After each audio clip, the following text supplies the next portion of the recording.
What up? I'm back following up that other video.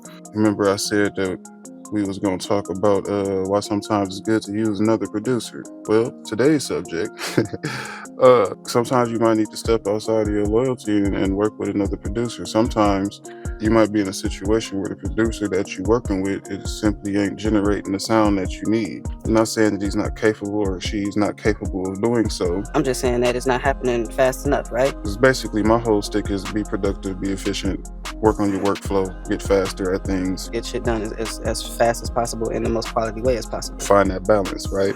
It's kind of hard to do that if you're sitting there with the producer for weeks upon weeks trying to nail a single beat for a single song. It shouldn't take that long to get a song done. There's going to be some instances where It could take forever. it could take years to get a song done, but that shouldn't always be the case. In most instances, you should be able to knock a song out, one would think, within a day, in a couple hours, but in a reasonable amount of time. And even beyond that, occasionally it's just good to have a different sound. Like I could produce every song that I ever make if I want to, but once in a while I like a different sound. It is what it is. Regardless of the reason, like sometimes it may be in your best interest to work with a different producer, especially if you're working on an album, right? If you're doing an album, that's probably where what I'm saying stands true the most. Don't use the same producer for a whole album, especially if you're doing like a full actual album. You're talking 15 to 20 songs, whatever the case may be. This is going to benefit you most as far as the listeners are concerned.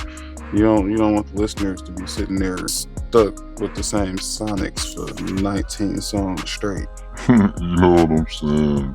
As far as mixing and mastering is concerned, that might be all right to work with the same engineer or whatever.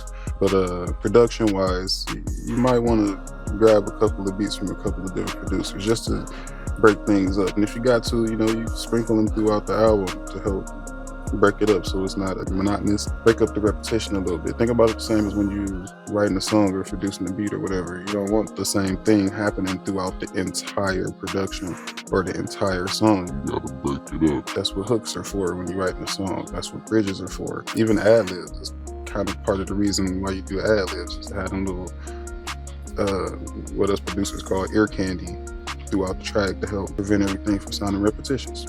So let me know in the comments if you got any questions, like if I left you wondering what the hell I'm talking about. If I see a question that I feel like I need to clarify, I'll probably address that. Let's get to it, man. Let's get this shit done. I got Lynn on the shoulder.